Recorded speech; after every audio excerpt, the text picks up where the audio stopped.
Assalamualaikum warahmatullahi wabarakatuh. Balik lagi dengan aku Isyuratul Hasanah di Monolog Bisnis. Hari ini aku bakal sharing tentang arisan yang diadakan secara online. Nah, di sini ada studi kasus, ada ibu uswah yang memiliki rekan arisan pada majelis taklimnya. Namun di masa pandemi, arisan tersebut diadakan secara online dan daring, serta metode penentuannya dengan aplikasi penunjuk ajak. Nah, bagaimana tinjau analisa fikih produk arisan daring tersebut? Nah, kita bahas tentang arisannya dulu. Menurut KBBI, arisan adalah kegiatan mengumpulkan uang atau barang yang bernilai sama oleh beberapa orang kemudian diundi di antara mereka untuk menentukan siapa yang memperolehnya. Undian dilaksanakan dalam sebuah pertemuan secara berkala sampai semua anggota memperolehnya.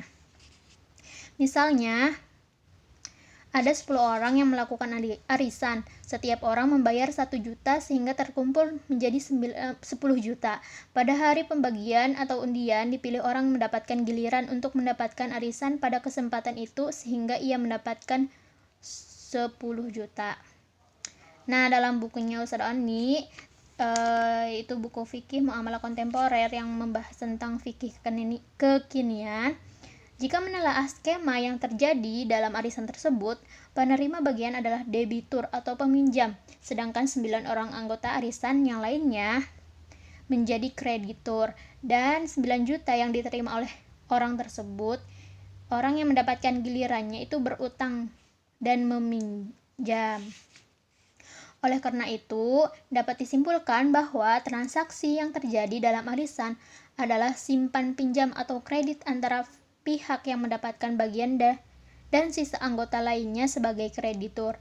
Transaksi utang piutang dalam arisan itu bagian dari transaksi sosial atau tabarru yang dianjurkan dalam Islam selama tidak ada bunga yang disyaratkan. Nah, apabila dalam arisan tidak ada transaksi yang terlarang, maka merujuk pada kaidah umum dalam bermuamalah, yaitu al-aslu fil muamalah al-ibahah illa ayyadulla dalilu alal tahrimiha. Pada dasarnya, semua bentuk muamalah boleh dilakukan kecuali ada dalil yang mengharamkannya. Nah, tidak ada dalil dalam Al-Quran maupun hadis yang melarang arisan seperti ini. Selain itu, arisan bermanfaat karena merupakan kebiasaan atau tradisi yang terjadi di masyarakat untuk memenuhi kebutuhan anggota terhadap uang tunai atau barang. Nah, arisan juga bagian dari tolong-menolong, ta'awun untuk memenuhi kebutuhan masing-masing anggota arisan. Hal ini sebagaimana firman Allah dalam surat Al-Maidah ayat 2 yang artinya, dan tolong-menolonglah kamu dalam mengerjakan kebajikan dan takwa, dan jangan tolong-menolonglah dalam berbuat dosa dan pelanggaran, dan bertakwalah kamu kepada Allah, sesungguhnya Allah amat berat siksanya. Nah, selanjutnya akan sangat baik jika arisan diikuti untuk saling membantu memenuhi kebutuhan primer dan sekunder dalam anggota arisan seperti kebutuhan SPP pendidikan anak-anak, premi asuransi syariah, dan kebutuhan lainnya yang halal dan prioritas. Nah, untuk arisan yang dilakukan secara online, kegiatan apapun boleh menggunakan media sosial termasuk arisan online. Nah, yang paling penting dilakukan dengan niat iktikad baik, jujur, terbuka, bertanggung jawab, dan tidak melanggar ketentuan hukum yang berlaku, sehingga tidak merugikan peserta.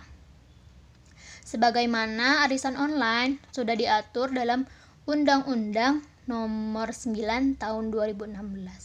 Nah, mungkin itu tentang arisan yang dilakukan secara online. Kurang lebihnya mohon maaf. Wassalamualaikum warahmatullahi wabarakatuh. Jangan lupa tonton video aku selanjutnya ya.